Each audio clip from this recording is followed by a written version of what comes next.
bienvenue dans Cinéma Mon Amour sur Radioactive 100 FM. L'émission de tous les jeudis, une fois sur deux, mais pas tout le temps. Nous sommes le 2 novembre et c'est la 45e.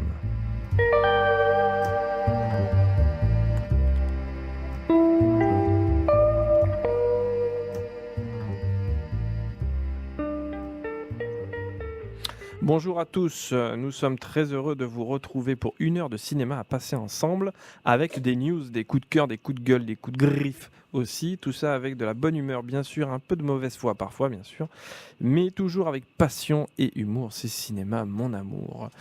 Eh bien aujourd'hui une émission comme les autres, avec des bons films, j'ai l'impression que les chroniqueurs de ce soir sont heureux. Alors, on va le savoir tout de suite.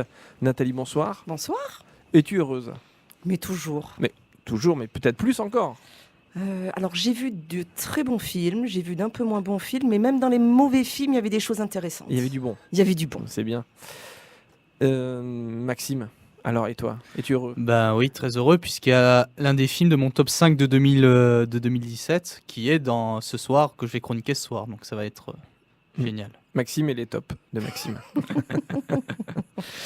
Eh bien, moi je vais bien, je vous remercie. J'ai pas vu beaucoup de films, mais j'en ai vu un qui est mon gros coup de cœur depuis le début de l'année. Voilà, un film qui m'a chaviré, on va en parler tout à l'heure.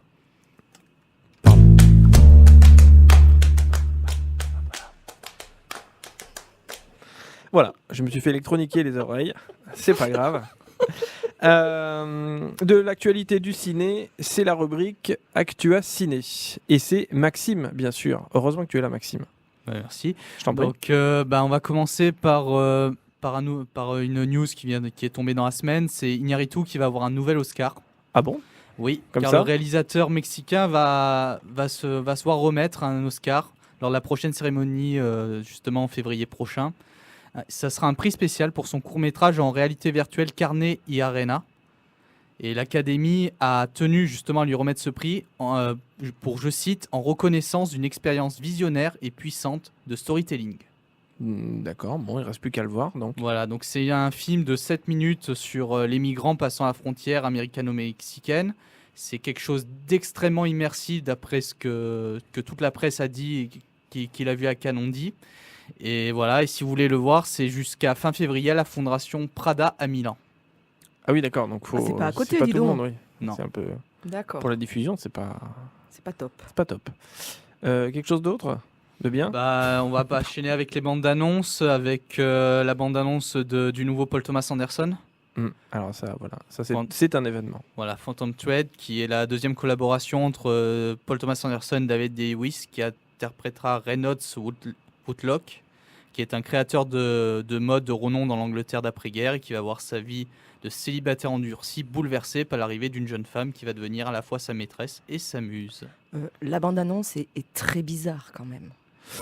Et oui, comme tous les films de Paul Thomas Anderson. On a l'impression que c'est un drame intimiste qui est un peu tourné vers le thriller.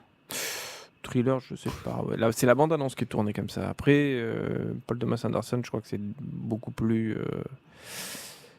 plus subtil que ça. Oui. Voilà, c'est ça, c'est ce que je voulais dire. De toute façon, moi je pense que ça va être une étude de mœurs vraiment poussée. Après, est-ce que on ça... va peut-être pas en dire plus, tu mettras la bande-annonce. Ouais, comme je mettrai la bande-annonce. Mais... Alors Paul Thomas Anderson, pour ceux qui nous écoutent, c'est le réalisateur, c'est un des, pour ma part, et c'est un avis, pour la mienne aussi. C'est un avis que je partage, un des plus grands réalisateurs actuellement, qui s'est fait connaître avec Boogie Nights, Magnolia, pardon. Bon, merci de m'aider les copains. Boogie Nights, Magnolia, The Master, Inherent Vice. Tu viens de paumer 2 points là, on vient de me mâchouiller. Tu viens de me mâchouiller les 2 titres que je venais de dire convenablement. Alors effectivement, les derniers Inherent Vice, The Master qui n'a pas, Nathalie reprend tes. The Master qui était quand même assez spécial dans son rythme et dans sa mise en scène, avec un Joaquin Phoenix qui, à mon avis, a acquis le rang number one au niveau des acteurs actuellement. D'ailleurs, il l'avait eu, pardon, je te coupe, avec Philip Seymour Hoffman, ils avaient eu le prix d'interprétation en duo à Venise. très exactement. Voilà, enfin bon, Ah. c'est un des grands voilà, il postera la bande-annonce, Nathalie. Je pense qu'on mettra aussi d'autres bandes annonces sur notre page, parce Mhm. que je voudrais qu'on parle quand même d'un événement assez sympathique et pas très loin de chez nous, c'est le FIME. Est-ce que tu pourrais nous expliquer un petit peu ce que c'est, Luc? Mais avec grand plaisir.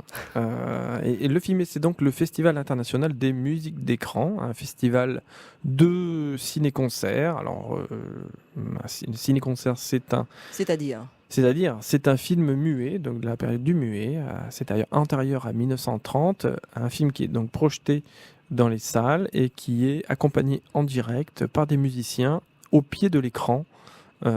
Voilà. Alors, on aurait peut-être tendance à dire que c'est comme avant. Eh bien, en fait, non, puisque ce sont des musiciens et des musiques d'aujourd'hui qui sont sollicités pour accompagner les films d'hier. Voilà, c'est un petit peu le. C'est toi qui pitch. as fait la programmation cette année? Oui. Ça n'a pas été trop difficile? En fait, moi, je pars toujours d'un fil directeur, d'un thème qui va me permettre de choisir des films. Parce que sinon, on peut prendre entre guillemets tout et n'importe quoi, mais c'est bien d'avoir aussi un cadre. Voilà, donc d'année en année, on choisit des thèmes. Et cette année, c'est la folie. Voilà. La folie, ce qui est bien, c'est que Vaste programme quand vaste même. programme. On peut. Tu as que l'embarras du choix. Oui, et puis surtout, ce qui est bien, c'est que c'est transgenre, pardon de le dire, ça transcende les genres de cinéma. Donc il y a effectivement des thrillers, un Dr Jekyll et Mr Hyde, des films fantastiques. Enfin, cette année a beaucoup de chefs-d'œuvre. Voilà, c'est une année très particulière. Ça fait très longtemps que je n'étais pas a priori extrêmement, on va dire, heureux. Enfin, c'est l'impression que le mec il est pas content à chaque fois qu'il programme. Mais je suis assez content, je suis assez fier de cette programmation. Voilà, je dois le dire. Si tu devais garder un film sur ta programmation. Impossible. Ah si. Non. Ah bah si. Non. Non. Deux. C'est compliqué, mais c'est vrai qu'on a là un film très particulier qui s'appelle Une page folle, un film japonais de Tenosuke Kinukasa, qui est un film qui est une sorte de film mythique pour les amateurs, les cinéphiles, vraiment pas comme vous, chers auditeurs, hein, vraiment des vrais cinéphiles. Qu'il est désagréable. Oh. Non, je plaisante. Non, mais c'est un film inconnu, mais c'est une sorte de serpent de mer qu'on n'a jamais vu, mais dont tout le monde entend parler dans les connaisseurs. Voilà. Même moi, je le connaissais pas, hein, donc je suis un auditeur. Et comment dire. Et donc ce film. Et donc très souvent pour ces films-là, il faut arriver à pister, à retrouver des copies. Moi j'ai fait quand j'ai commencé à m'intéresser à ce film, c'était il y a 2 ans. J'ai commencé à faire du ping-pong, le Japon, les États-Unis, à retracer les trucs. Enfin bon bref, les droits d'un côté, la copie de l'autre. Et puis un coup de bol en début d'année, j'avais quand même décidé de travailler dessus avec l'ensemble Polychronique qui va faire une création à la Villa Noël. Là, ce sera le 16 novembre.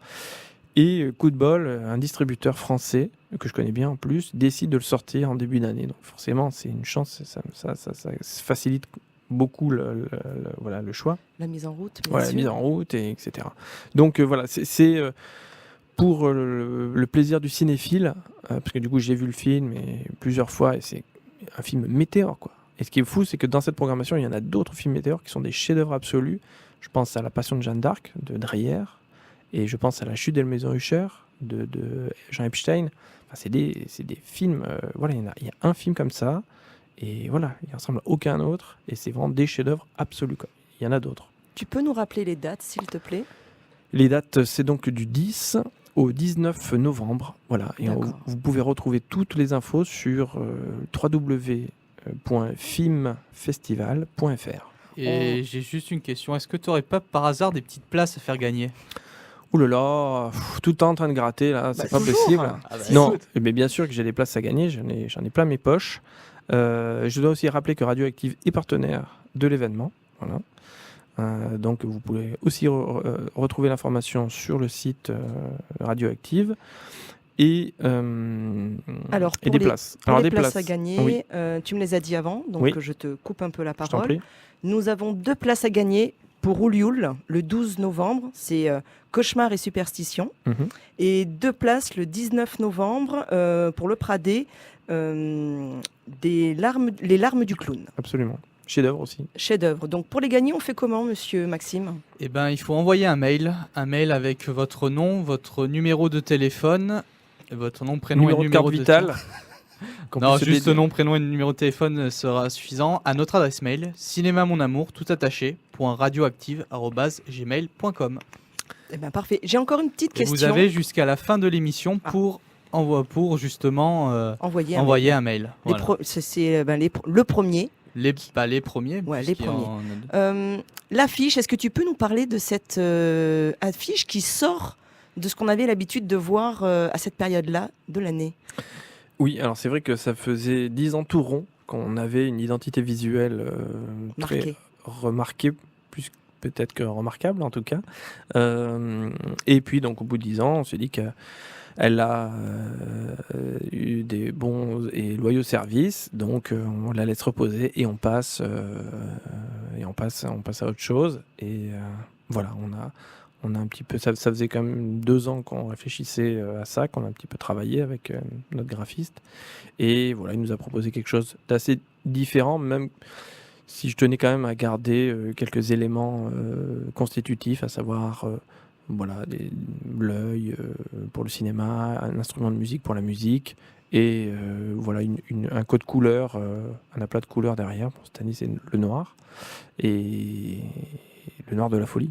Le Je sais nom pas de- si ça existe. Oui, mais, non, voilà. il n'y a pas de souci, moi Voilà. je valide. Et voilà l'histoire de l'affiche. Sur notre page Facebook, comme ça, si certains auditeurs ils ont un petit peu plus de mal, on mettra l'affiche qui change d'identité. Et puis on vient de faire un teaser absolument irrésistible plus tard qu'aujourd'hui. C'est notre ami Anthony, qu'on connaît bien ici, qui nous Donc on l'a mettra ça réalisé. sur notre mur. Voilà. Et si après le teaser vous venez pas, je crois que là, on peut rien faire. Donc D'accord. Ah, pardon. Alors, par on contre- rappelle vite un peu voilà, pour le concours. Donc les deux films, Nathalie. Les deux films, donc le 12 novembre, Cauchemar et superstition à Oulioul, et le 19 novembre, Les larmes du clown pour le Pradé. Alors Voilà. juste par une petite précision, si je peux me permettre, mais je peux puisque c'est Oui, moi le vas-y. boss. Il y a quasiment plus de place à l'opéra. Voilà. Le 18. Voilà. Et puis C'est la programmation de l'opéra. Qu'est-ce que c'est? Vas-y, annonce-le. c'est un Buster Keaton qui s'appelle Les Fiancés en folie, qui est un film qui monte en crescendo et la fin est absolument insensée, quoi. Voilà. Bah, pour avoir déjà vu plusieurs films au filmé, c'est vrai que la soirée de l'opéra, où c'est ou Buster Keaton ou Charlie Chaplin, c'est vraiment, je dirais, le point d'orgue. C'est un rendez-vous en Chaque tout cas. date est très importante. Attention, je c'est sais vrai. pratiquement toutes faites à des sections différentes. Mais c'est vrai que la date de l'opéra, c'est vraiment une émotion. Moi, je me suis retrouvée sur mon fauteuil à regarder Chaplin en larmes parce qu'on a cette musique live qui nous prend aux les tripes. On a ce film intemporel. Et vraiment, courez vite, allez voir ce magnifique Ce qui est festival. incroyable, juste effectivement, c'est particulier en tout cas, l'opéra, je suis tout à fait d'accord, pour plusieurs raisons. La première, c'est que moi je sais que entendre 500, 600 enfants rire aux éclats dans l'opéra devant un Chaplin, ça me met les larmes aux yeux. Et puis voir un Charlie Chaplin qu'on a quasiment jamais vu ou qu'on voit à la télé et le voir avec une image de 10 mètres de haut à l'opéra, c'est quelque chose. Les gags sont, allez, peut-être 10 fois plus. 15 fois plus, 20 fois plus ou 10 fois plus drôle, quoi. Oui. On est obligé de rire. Et puis avec 1000 personnes qui rient, voilà, on s'élève quand on se lève du siège, quoi. C'est exact. Je suis entièrement d'accord. Donc, Alors, voilà. vous êtes, oui, pardon, excuse-moi, vous êtes toujours sur Radioactive 100 FM, sur Cinéma Mon Amour, l'émission du cinéma et de l'amour. Et on rappelle qu'il y a 2 places à gagner, 4 places à gagner. C'est-à-dire qu'on unit, je pense que c'est grâce à cette émission, vous pouvez appeler et nous formons les couples de cinéma. Des gens qui s'aiment, qui aiment le cinéma, un garçon, une fille, un garçon, une fille, on s'en Donc. fiche. Comme je vous l'ai dit, on est transgenre ici. Pardon, oui, vas-y. Donc 2 places pour 2 séances, donc 2 places pour chaque séance, pour 2 séances. Ah bon, On peut Je pas mélange 1000 ça. fois tromper une personne, Maxime. Oui. Non, bon, en gros, Nous avons 2 fois 2 places Voilà. à gagner à Pour deux 2 dates Non. différentes. D'accord, Merci. Voilà. d'accord, merci. C'est pour le filmer. Hein. C'est pour le filmer Pour le exactement. filmer, d'accord. Alors, puisque tu as la parole, Oui. tu la gardes, Nathalie, et tu vas nous parler de Thor.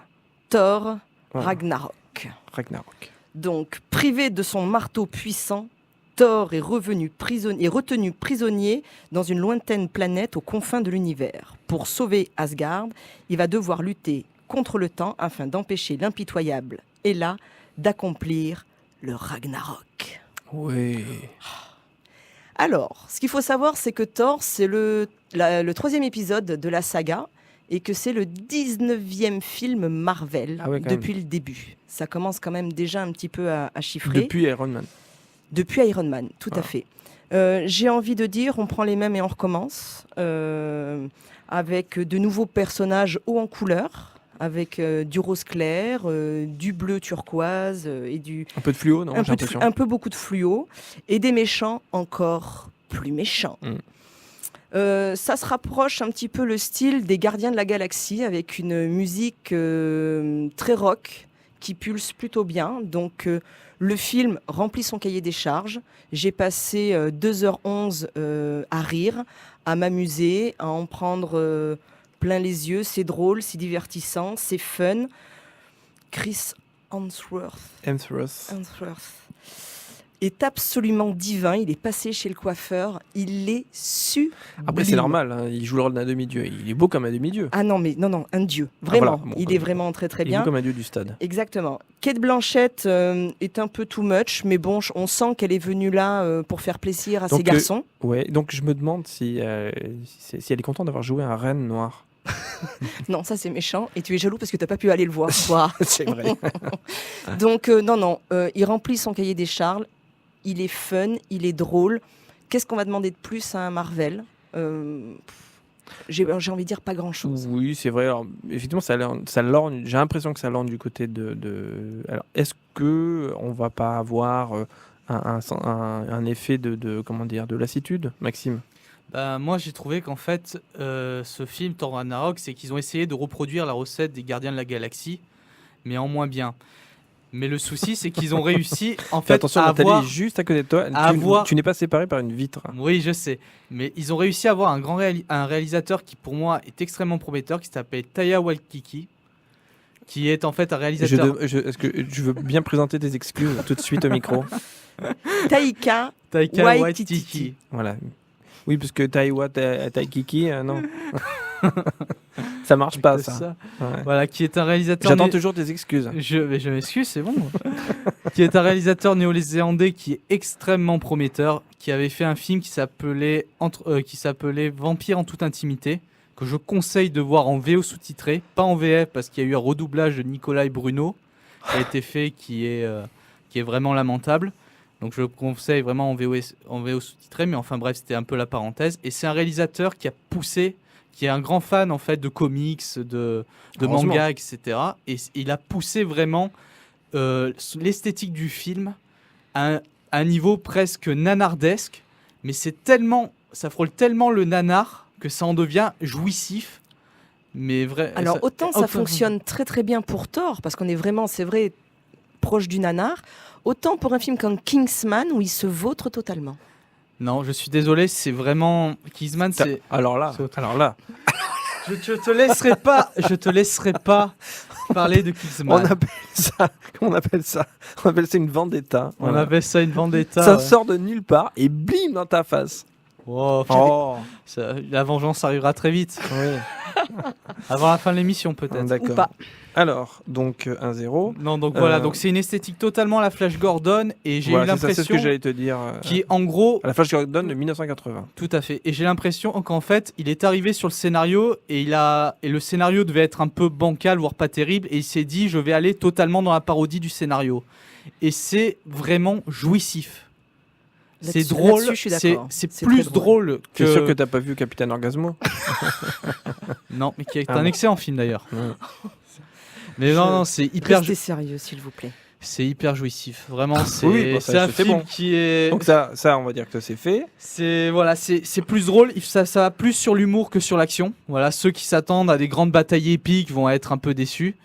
Mais la mise en scène est d'une beauté Qu'est-ce qu'ils par viennent faire moment. les chevaux là? J'ai pas compris. les grandes Mais est-ce qu'il y a batailles. des Valkyries? Non, parce qu'il me dit de bataille épique. Il y a des, il y a des Valkyries. D'accord. Enfin, il y en a une. Valkyrie, mais même. Ok. Donc non, il est bien. Les plans sont sublimes. Voilà, la mise en scène Ok. est sublime. On dirait parfois des tableaux de la Renaissance. C'est De vraiment Marie magnifique. Laurencin, c'est ça? Non, pardon. Ça, c'est l'été indien. Merci pour cette chronique. Oui, absolument. Merci pour le deuxième attentat sonore. Alors, on enchaîne tout de suite. Et en plus, j'ai rien dit, quoi. Voilà. Pourquoi tu te caches? Mais je ne me cache pas. J'essaie de me mettre à l'aise. Enfin, Bon, attendez que je vous lance quand même. Ça va les chers auditeurs, vous n'êtes pas perdus? Alors, chronique numéro 2. Voilà. Vous êtes toujours sur Cinéma Mon Amour, Jeune Femme, et c'est Maxime, c'est le film Jeune Femme, voilà, que Maxime va chroniquer. Vous m'avez troublé. Sensation du dernier festival de Cannes où il repartit avec la caméra d'or. Jeune femme est le premier film de Léonore Serrail, une ancienne étudiante de la FEMIS qui met en scène ici son scénario de fin d'études. Pendant 1h40, on va suivre Paula, trentenaire menteuse, instable, caractérielle et bipolaire qui vogue fauchée dans les rues de Paris afin de se reconstruire après une rupture difficile. Parce qu'il y a des ruptures faciles. Pardon, excuse-moi, je fais une... Sur le papier, le long métrage semble s'inscrire dans les pas des comédies hystériques de Justine Triet. Pourquoi hystérique tout de suite? Parce que je trouve que la bataille sur Solferino, c'est une douleur pas possible et que Victoria, c'est bien, mais je comprends pas l'engouement. Enfin bref. Et ce n'est pas la séquence d'ouverture qui démontre le contraire. 5 minutes où le personnage de Paula s'enfonce dans la caricature du personnage névrotique insupportable face à un médecin Parisien. déterminé à l'aider.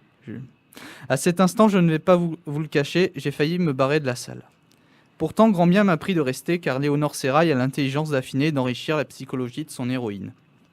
Au fur et à mesure de son errance, la jeune cinéaste a construit la trajectoire de Paula comme celle d'un animal sauvage qui se transforme progressivement en homme pour montrer que, malgré ses travers et ses fêlures qui la rongent, elle n'en demeure pas moins une jeune femme vivant avec son époque. Incroyablement libre tout en évoluant perpétuellement afin de trouver son équilibre, ce personnage de femme fantasque fonctionne admirablement, non seulement comme le sujet d'un portrait singulier terriblement actuel, mais aussi comme une marginale refusant d'entrer dans le rang d'une société où règne la précarité et l'individualisme. La partition est d'autant plus admirable qu'elle est interprétée par une actrice de talent, Laetitia Dodge. Découverte dans la bataille de Solferino, elle amène, comme toi tout se regroupe, elle amène à Paula toute sa force, son charme et son énergie sur un registre compliqué, l'obligeant à jongler entre les différents types d'émotions souvent contradictoires. Non seulement elle s'en sort à merveille, mais sa prestation rend son personnage incroyablement vrai. Je peux avouer sans complaise que, malgré une première impression vraiment mauvaise, j'ai réussi à tomber amoureux de Paula pendant toute la durée du film. À ce stade-là, je ne peux même plus dire qu'elle s'approprie le personnage, c'est carrément de l'incarnation. S'il apparaît aussi admirable dans son écriture que dans sa représentation sur grand écran, le personnage de Paula écrase malheureusement un peu trop le film par son omniprésence. Des seconds rôles atypiques qui ne sont pas exploités au maximum de leur potentiel et un sous-texte social qui aurait mérité à être un peu plus développé et de s'affranchir de son environnement un peu trop parigo-centré pour devenir totalement brillant. Je dois avouer que sur ce point-là, le scénario de Jeune Femme m'a quand même un peu frustré. Même constat pour la mise en scène, qui même si elle peut se targuer d'avoir de brillantes idées de montage et une direction d'acteur de qualité, se révèle trop fonctionnelle dans son ensemble. En ce sens, je peux comprendre que certaines personnes trouvent Jeune Femme assez vain, ainsi que totalement indigne de l'enthousiasme critique et de la moisson de prix que le film récolte partout où il passe. Pourtant, je n'ai pas le souvenir d'avoir vu passer dans le paysage français une étude de caractère aussi brillante, dépeinte avec autant de légèreté, d'humour et de panache. Pour moi, Jeune Femme souffle un vent de fraîcheur sur le cinéma d'auteur français que je ne peux que saluer. Ah ben voilà, c'est bien. Non, c'est bien. Alors, il ne peut pas traiter d'autres sujets comme la vie, comme tu viens de le dire. Le sujet, c'est vraiment elle. C'est elle au milieu de la vie, c'est elle au milieu de ses déboires, de ses problèmes, de tout ça. Moi, j'ai été bouleversée quand je l'ai vue. L'interprétation est absolument grandiose. Elle nous bouscule, et par moments, on a envie de s'identifier à ce que cette jeune femme vit et traverse, parce qu'à chaque moment, nous, les femmes, on a été... Vous les femmes. Oui, super. On a été cette jeune femme. Vous le charme. D'accord. Donc, on ne peut que s'identifier à cette jeune femme qui est vraiment interprétée ou incarnée de manière assez magistrale. C'est bien. Tiens, j'avais une idée, mais elle est partie. Donc, Mais non, je voulais faire, pardon, excuse-moi. Je vais juste te dire Voilà, un truc bah, par ok. rapport à ce que tu as dit. Le problème, c'est que le film essaie de développer d'autres thématiques, notamment sur la précarité. Il y a des choses qu'elle essaie de développer, mais malheureusement, elle n'arrive pas à l'aboutir et c'est vraiment frustrant parce que le film aurait pu être vraiment plus dense.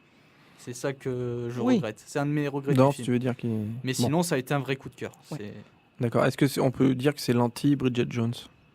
Ah bah oui. Oui, c'est Ah oui. l'anti-Bridget Jones et c'est aussi le film dont Justine Trier rêve tous les soirs dans son nuit et que Léonore Oh là là, Serra qu'est-ce qu'elle t'a fait? a Oh là réussi. là. a réussi à faire Qu'est-ce qu'elle dès t'a son fait, premier Justine rang. Trier? Ben, la bataille de Soferino, c'est une Bon, c'est bon. souffrance. C'est bon, d'accord, oui, j'ai Victoria, bien. Ok, tu l'as dit. c'est mieux, mais c'est pas non plus génial, quoi. Donc, Ah, pardon, excuse-moi, je viens de recevoir un texto de Justine Trier qui est en train de nous écouter. Elle t'emmerde. Ben, moi, je non, préfère- tu réponds pas. Non, tu réponds pas. Tu ne réponds pas. Alors, allez, on enchaîne.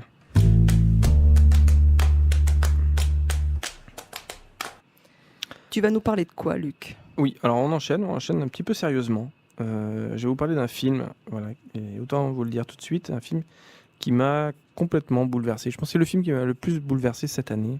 C'est le film Carré 35. Voilà. Alors je vous remets un petit peu dans le contexte, c'est important. Alors on est à Cannes au mois de mai, et plus exactement quelques jours avant le festival de Cannes, où est organisée pour les exploitants de salles classés R et essai une sélection de films piochés dans différentes compétitions. Voilà, on a cette chance d'assister et on enchaîne les films. Et je crois que le dernier jour, là, on a 5 ou 6 films. Et voilà, puis je regarde pas. Au bout d'un moment, on regarde pas ce qu'on va voir, Tu vas te présenter et tu regardes un film. voilà, ce qui peut arriver, Exactement. ce qui parfois est assez plaisant d'ailleurs. Donc autant vous dire que je l'ai pris en pleine figure. Voilà. Voilà. Donc il s'agit d'un documentaire réalisé par l'acteur Eric Caravaca, qui n'est pas un acteur extrêmement connu. Voilà. Oh, Non. si, quand même. Bah, et je t'ai dit pas extrêmement. C'est pas, je sais pas moi, c'est pas Pio Marmaille par exemple, ou c'est pas. Bah, la chambre de l'officier, oui, c'est c'est bon. quand. Oui bon d'accord, ok. On va dire du grand quand même public. sympa. Du grand Oui. public. Il n'est Ah. pas extrêmement connu. Ah, il est peut-être connu de Maxime. Suivant. Voilà. Voilà. Et je vous lis, si vous me permettez, je vous lis les quelques lignes qu'il a écrites pour présenter son film. Je pense que ça résume bien. Alors, Carré 35 est un lieu qui n'a jamais été nommé dans ma famille. C'est là qu'est enterrée ma sœur aînée, morte à l'âge de 3 ans. Cette sœur dont on ne m'a rien dit, ou presque, et dont mes parents n'avaient curieusement gardé aucune photographie. C'est pour combler cette absence d'image que j'ai entrepris ce film. Croyant simplement dérouler le fil d'une vie oubliée, j'ai ouvert une porte dérobée sur un vécu que j'ignorais. Sur cette mémoire inconsciente qui est en chacun de nous et qui fait ce que nous sommes. Voilà, alors j'ai un peu l'impression qu'il a tout dit et je tiens pas vraiment à en révéler plus parce qu'il s'agit quasiment d'une enquête. Voilà, car il se trouve vraiment en face, moi je pense qu'on peut lâcher le mot, d'un déni de réalité de ses parents par rapport à l'existence de cette grande sœur.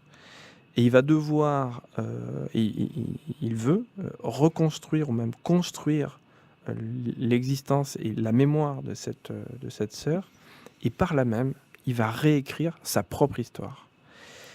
Voilà, je dois dire, alors, je ne vais pas dire énormément plus forcément, mais je dois dire que le procédé qu'il utilise, enfin parmi les choses qui m'ont bouleversé, je dois dire que le procédé qu'il utilise, à savoir le face caméra, comme un reporter, voilà, qui pose des questions, face caméra, il interroge ses parents sur leur passé. Et nous, on est pris à témoin. Et il nous force à entrer dans son intimité, ce qui est quand même pas si évident que ça. Et ce qui est vraiment puissant, c'est que c'était on a l'impression que c'était le seul procédé possible qui puisse obliger ses parents à parler. Je ne dis pas que c'est violent, il n'y a aucune violence, mais bon, par ce procédé, ses parents lui révèlent des choses qu'il entend pour la première fois. Et nous, on est là à le découvrir en même temps que lui. Voilà. Moi, je suis content que la critique se soit un peu emballée pour le film. Vraiment, il le mérite. bon, peut-être que moi je surréagis parce que j'ai des points communs avec lui. Bah, ses parents ont quitté le Maroc, et c'est des déracinés. On a à peu près le même âge. Bon, voilà. Et puis j'ai l'impression que dans toutes les familles, il y a des cadavres dans le placard, quoi. Voilà. Alors, il y en a toujours, par certains moments, aussi peut-être pour préserver leurs enfants. Parfois, les parents, bah, ils mettent des choses sous le tapis et forcément qu'à un moment ou un autre, ça pète à la gueule. Et voilà. En tout cas, c'est ça. C'est vraiment très beau. Je crois qu'il passe. Tu sais où il passe, Maxime? Bah, c'est justement ce que j'allais te dire, parce qu'en fait, il passe nulle part. Il passe le plus proche, c'est Marseille. Donc, est-ce qu'il n'y aurait pas une soirée peut-être d'organiser Il y aura une soirée organisée. pas dans le coin pour faire découvrir le film? Dans quelques semaines, il y aura une soirée au cinéma à Verneuil, mais je pense peut-être que le Royal, d'ici là, le proposera. Voilà. D'ailleurs, le Jeune Femme, on peut le voir où? Il le Royal. propose, hein, Royal. D'accord. Faut pas oublier. Voilà. Donc, même s'il passe pas en ce moment, attendez, il va très certainement passer. Ah là, Regardez. quand même, tu nous as bien... Ouais, je vous ai bien, quand même. Je vous ai bien. Je voudrais rappeler aussi que nous avons des places à gagner pour le filmer. Donc pour le 12 novembre, Cauchemar et Superstition à Oulioul. Et le 19 novembre, Les larmes du clown au Pradé. Donc n'hésitez pas à nous envoyer un mail. Soit vous envoyez un mail sur cinémamonamour.radioactive@gmail.com, soit directement vous nous envoyez un message via notre page Facebook. Voilà. On enchaîne avec quand même des gros films, hein, durant cette émission. On enchaîne avec Au revoir là-haut 2 et avec Albert Dupontel. Exactement. Donc, Au revoir là-haut, donc c'est novembre 2019. 2 rescapés des tranchées, l'un dessinateur de génie, l'autre modeste comptable, décident de monter une arnaque au monument aux morts. Dans la France des années folles, l'entreprise va se révéler aussi dangereuse que spectaculaire. Alors, je vais commencer par dire que je ne suis pas une grande fan d'Albert Dupontel. Ouh. Je suis allée à l'avant-première, donc Pâté Liberté, en présence d'Albert Dupontel, un peu par hasard, et parce que Maxime, ici présent, m'avait quand même bien cassé les pieds avec ce film. Ouf. Donc voilà, je me retrouve à l'avant-première avec un Maxime surexcité à ma gauche et un Anthony un petit peu plus loin, tout aussi impatient. En attendant, nous avons cette affiche un peu bizarre, mais totalement fascinante pendant la petite demi-heure qui a précédé le film. Le film se passe et à la sortie, j'ai un Maxime à 2000 et un Anthony au paradis.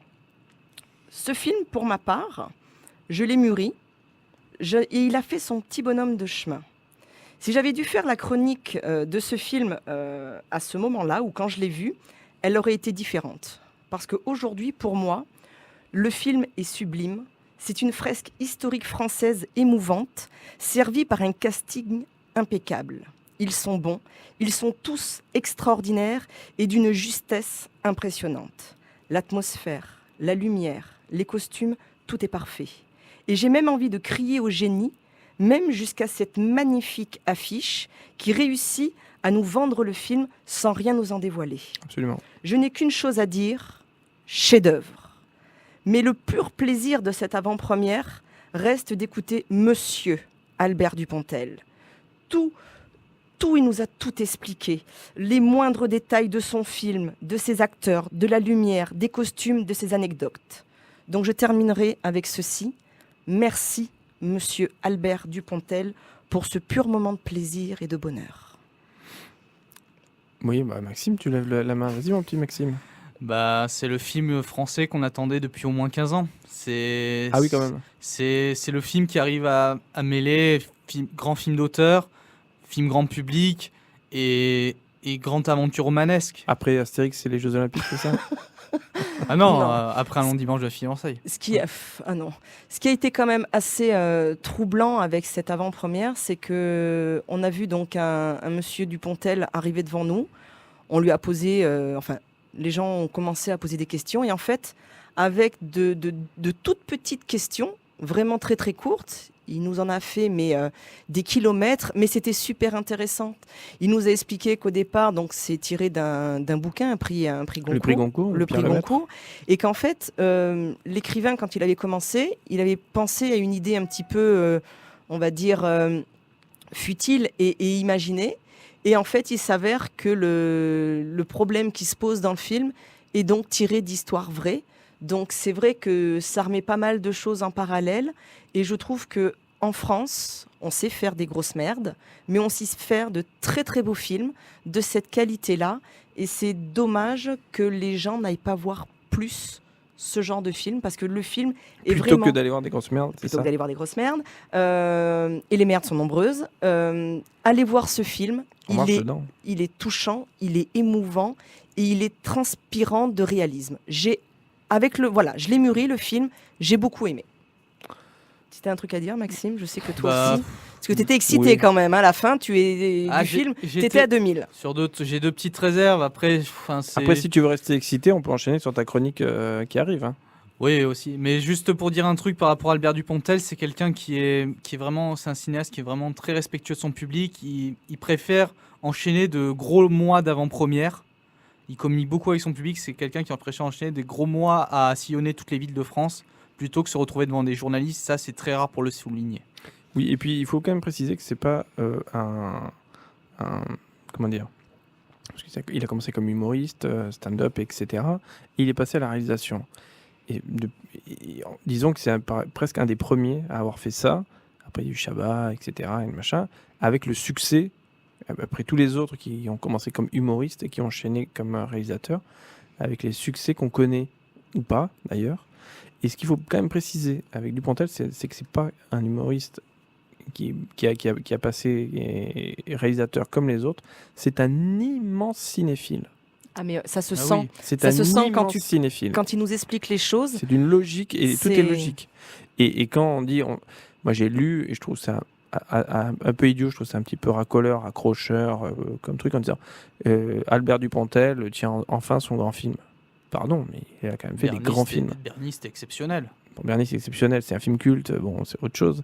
Mais c'est quelqu'un qui réalise des grands films. Bon, voilà. Celui-ci, peut-être. Voilà. Alors, juste pour la petite histoire, effectivement, donc, c'est le prix Goncourt Pierre Lemaitre, et je crois que c'est le fils de Pierre Lemaitre qui est en école de cinéma. Il me semble que j'ai entendu ça. Peut-être je me trompe, je passe sous réserve. Une école de cinéma qui a dit ce serait bien que ce soit Albert Dupontel. Voilà. Oui, et d'ailleurs le maître, parce qu'il devait tourner, Dupontel devait tourner sur une autre adaptation de Pierre Lemaitre qu'il ne s'est pas fait, un autre roman de Pierre Lemaitre, et Pierre Lemaitre a totalement adoublé l'idée dès la première, dès qu'il l'a entendu. Absolument.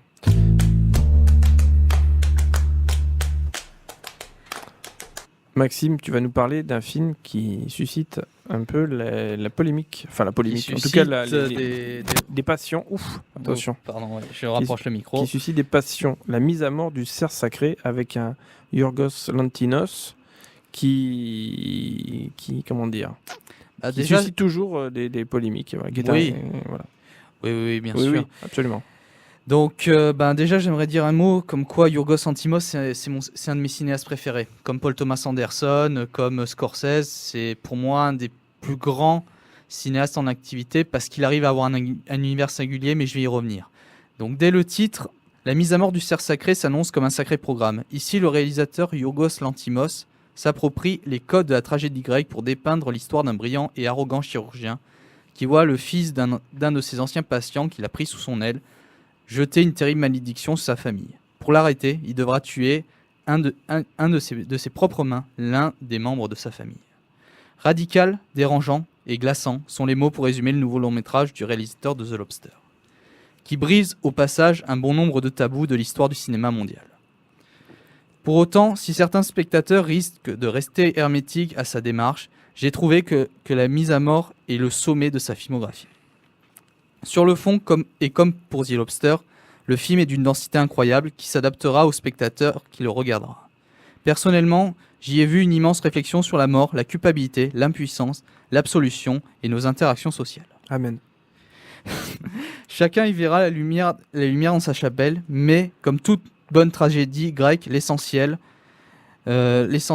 c'est que Yorgos Lanthimos montre, surtout à son spectateur placé en position inconfortable de voyeur, un microcosme familial névrosé de l'intérieur et que la justice divine viendra rétablir une forme d'équilibre tout en questionnant notre humanité. Le propos n'est pas nouveau, mais qui l'amène aussi loin dans l'absurde morbide quitte à frôler dangereusement le grand guillaunesque, force le respect. Pour autant, la mise à mort est maîtrisée d'une main de maître, aussi bien narrativement qu'esthétiquement. Certains penseront que sa mise en scène tend vers l'esthétisme cloisonné d'un Kubrick. Moi, je dirais que Lanthimos se réinvente pour rendre sa mise en scène totalement en adéquation avec son histoire. Tant chaque plan ou symbole distillé dans le cadre ont du sens et apportent un regard nouveau à la scène qu'on insiste. Une maîtrise de tous les instants donc que l'on ressent jusqu'à la direction d'acteur. Colin Farrell est encore une fois impeccable. Nicole Kidman livre l'une de ses meilleures prestations de ces dernières années. Et l'incroyable Barry Conan est la révélation du film. Alors, je vous demanderai qu'une chose, ne vous laissez pas influencer par tous les journalistes qui défoncent le film et allez vous faire votre propre avis, car ce film le mérite. Voilà qui est bien. Ah, ce film est bouleversant et dérangeant. Et je suis sortie en pensant avoir vu la Palme d'Or. Donc j'ai été un petit peu pense que Maxime aussi. déçue. Non, parce qu'il il faut quand même le dire que quand il est sorti de The Square, pour lui c'était une Palme d'Or. Bon, tous les films c'était une Palme d'Or. Non. Mais tu es sorti quand même assez emballé. J'ai dit, ce film sera le prix du scénario The Square. Tu te calmes. Et quand je suis sorti du Lanthimos, je tiens à préciser un Il truc. est où le bouton Parce je lui que coupe le sifflet, en fait Nathalie était stoïque sur sa chaise, même si je pense qu'elle a aimé, qu'elle a applaudi un peu doucement. Moi, je me suis levé en salle de Bussy, j'ai applaudi et j'ai crié bravo. J'étais le seul dans la salle à le faire. Ce qu'il faut quand même dire, c'est qu'en fait, il Et se il y a lève des gens pratiquement. Et il y a des gens qui t'ont jeté des papiers de Voilà, bonbons. ce qu'il faut savoir, c'est qu'en fait, il se lève pratiquement à la fin de tous les films C'est et vrai. il crie au génie à pratiquement tous les films. Non. Pas Si, le si. Haneke. Non, j'ai jamais. Non, c'est le seul film où tu m'as vu autant dans cette étape. Ah non. Enfin bon. Mais pour moi, le film. Alors, c'est vrai que je suis un peu moins expansif que monsieur, mais je prenais conscience que Colin Farrell nous avait livré une performance éblouissante et que Nicole Kidman était en train de nous montrer aussi une belle performance. Donc, je suis en train de me dire que. Vous pensez qu'à la fin du tournage des Proies, ils sont partis tous les deux avec un billet, puis ils sont allés tourner le cerf sacré chez Lanthimos. Je crois que c'est plutôt Lanthimos. l'inverse. C'est l'inverse. Et je pense qu'ils avaient besoin de lâcher la pression. D'accord. Et franchement, je me dis que la réalisatrice, ils ont su bien diriger les acteurs pour bien nous montrer les émotions. Et le sujet est absolument... c'est un D'accord. casse-tête. Mais vraiment, allez le voir, comme il l'a dit Maxime, n'écoutez pas ceux qui n'aiment pas le film. Allez vous forger vous-même votre opinion. De toute façon, je vais juste dire un dernier mot. Je prends le pari que dans 10 ans, tous les journalistes qui l'ont défoncé vont le réévaluer comme Showgirl, comme Fight Club, comme des films Les Nuits Showgirl. Fauves. Showgirl. Les Nuits Fauves. Showgirl. Ah, c'est un classique, commence pas. Ouais. Ça reste quand même une série B. Mais c'est voulu. Oui, c'est voulu. Mais attends, mais c'est voulu. Mais c'est comme Starship Trooper, hein. C'est pareil, c'est une série B. Mais c'est Bon. c'est du Mais génie bon, quand le même. réhabilité, bon. C'est du pas- génie pas quand déconner. même. Oui, un jingle. Voilà, difficile enchaînement avec, d'après une histoire vraie, le film d'après une histoire vraie, donc le dernier Polanski, voilà, qui est dans les Exactement. feux de l'actualité. Et Alors, pas pour les bonnes.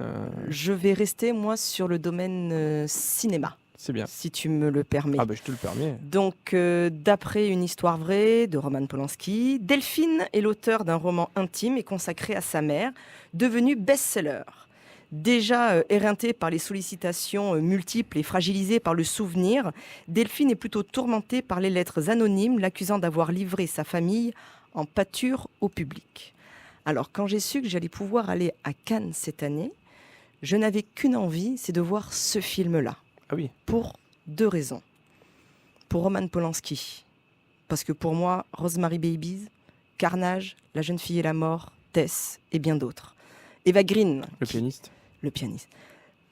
Eva Green, pour moi, c'est l'une de nos actrices françaises, parce qu'il faut quand même le dire, qui nous a démontré avec Penny Dreadful, avec Salvation, avec Dark Shadows et Casino Royale, qu'elle savait tenir la barre.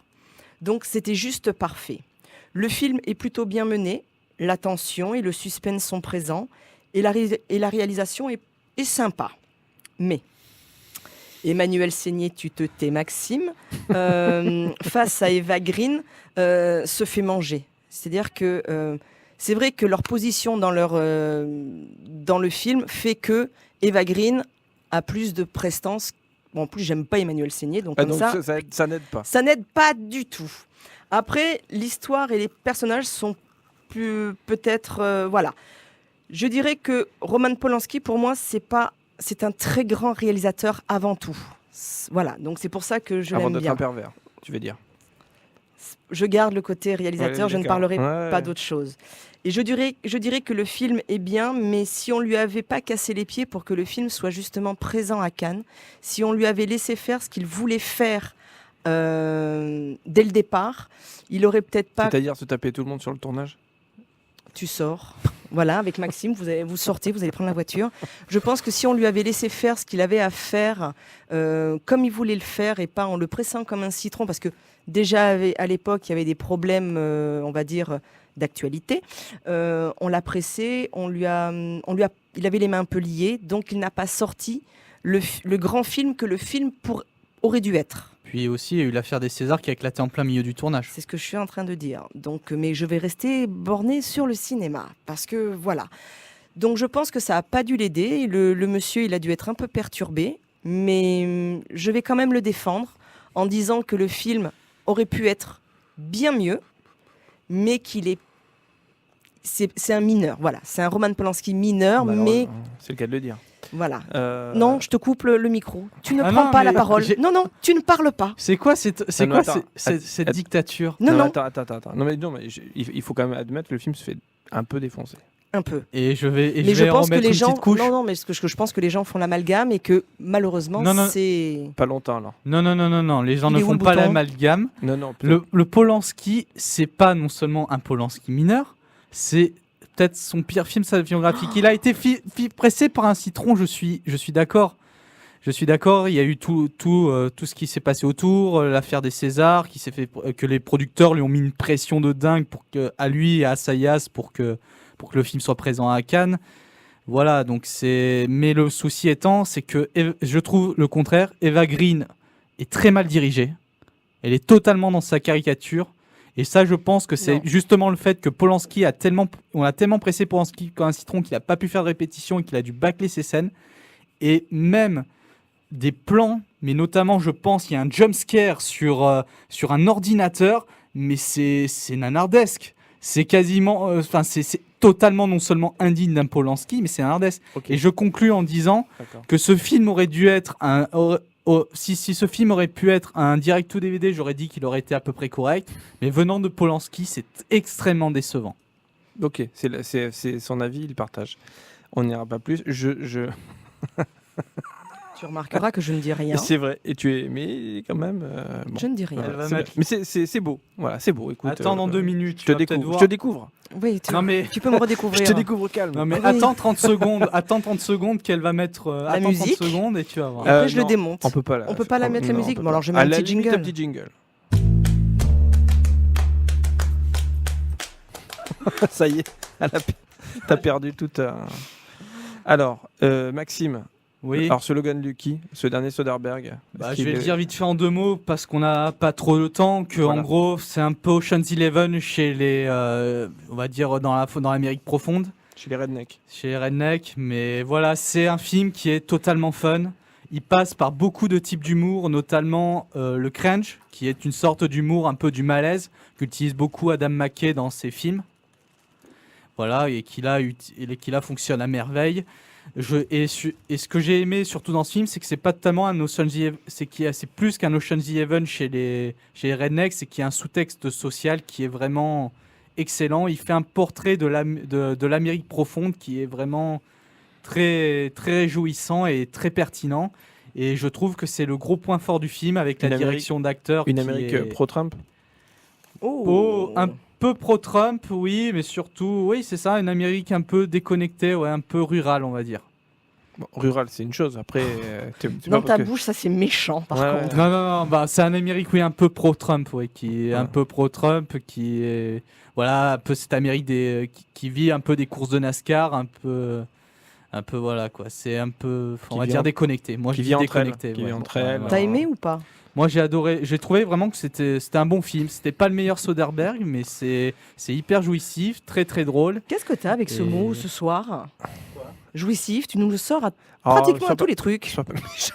Ah si, il m'a attaqué Roman Polanski. C'est vrai, c'est vrai, c'est vrai. Mais voilà, non, Euh, et je trouve que la direction d'acteur est très bien, notamment le trio, enfin le quatuor Channing Tatum, Adam Driver, Riley Keough et, Daniel Craig sont exceptionnels, vraiment. Et je conseille de voir ce film en VO. S'il passe encore aux libertés, qu'il y a encore des séances en VO, je vous conseille de le voir en VO, vraiment. D'accord, super. Soderbergh, quand même, qui est habitué depuis, qui s'éclate à faire des séries B, mais voilà, avec le talent qu'il a. Et, Voilà. et là, juste, ça fait un peu partie news. Son prochain film là, qui est en train de préparer, c'est une sorte de grosse, c'est un peu une sorte de mélange entre drame et film d'horreur qui va être tourné à l'iPhone. Oui, c'est vrai, effectivement. Lui qui avait dit qu'il a arrêté le cinéma. Enfin bref. Nathalie, on finit avec toi, avec la D'accord. dernière chronique sur Le Fidèle. Le Fidèle. Peut-être qu'on ne finit pas par le meilleur pour la fin. Oh là là, attention. Alors, lorsque Gino rencontre Bénédicte, Gino. c'est la passion totale, La passion. incandescente. La passion. Mais Gino, il a un secret Ah. de ceux qui mettent de votre vie et de votre entourage en danger. Alors, comment bien vous vendre le film en 2 minutes 30? Bah, disons, on peut dire qu'il y a déjà Mathieu. Mathias, pardon. D'abord, tu n'écorches pas son nom. Voilà. Et c'est pour ça que je ne l'ai pas prononcé. Voilà, donc- Mathias. C'est un film Oh. d'action, c'est un film sur le grand banditisme, c'est un polar noir, un film romantique. En fait, le film a plusieurs casquettes et le film tangue et on ne sait pas où il va. Le film saute d'un style à l'autre sans jamais vraiment se trouver. Il manque de rythme, il manque de tout. Il y a des longueurs. Il n'y a pas d'alchimie entre ces deux acteurs. C'est Alors, dommage. je vais essayer de ne pas écorcher le nom de l'espèce de truc qui joue avec Mathias. Adèle Exarchopoulos, Non. Exarchopoulos. si tu veux. Elle est transparente, insipide, inutile et creuse. Voilà, Voilà. ça c'est fait. Après, en face, nous avons... Tu te rends compte quand même une émission avec Chris Hemsworth et Mathias C'est Schoenaerts. le bonheur. Et tu as fait les 2 chroniques. Voilà. C'est pas beau. C'est... Je suis Alors, gentil. Mathias Schoenaerts est absolument sublime. Ah oui. Il incarne Ah oui, Gino. lui par contre il est bon. Ah, lui, il est sublime. Il a même pas besoin de parler. Non, alors, ça Bon. tombe bien que tu en parles parce Voilà. que on voit son postérieur. Alors, pour les filles, on voit son postérieur, on le voit torse nu, c'est un vrai bonheur. D'accord. Mais il y a que ça. Le film est vide, le film est C'est peut-être creux. pas que pour les filles À d'ailleurs. l'image de son actrice principale, que je n'aime pas du tout, au cas où vous l'auriez oublié ou pas enregistré. D'accord. Voilà. Et comme ça c'est. Comme ça, fait. c'est dit. Voilà. Il faut dire les choses. Voilà. Voilà. Donc allez voir pour Mathias Schoenaerts, Le Fidèle. Voilà. Non, vaut mieux. Alors vraiment, vaut mieux aller voir la mort du cerf, la mise à mort du cerf sacré, marsouin. Jeune femme aussi. de D'accord. jeunes femmes aussi, et allez vous faire une idée sur le post Allez vous Polanski. faire une idée, oui. Voilà. Eh bien, N'allez pas voir le Polanski. Il est au Royal, n'allez pas voir le Polanski. Les 3 sont au Royal, mais n'allez pas voir le Polanski. ok. Tu es affreux. Et, Tu es affreux. et juste un mot pour dire qu'on n'a pas trouvé preneur pour les places, donc je propose de prolonger le jeu concours justement sur Oui, la page bien sûr. Facebook. Absolument. Voilà. Eh bien, c'est sur ces belles paroles qu'on vous laisse, voilà, pendant 15 jours, voilà. Et on était très heureux de vous retrouver, et on sera très heureux de vous retrouver la prochaine fois. Voilà, un grand merci à tous, et on vous laisse, comme à chaque fois, dans les mains expertes de Foundation.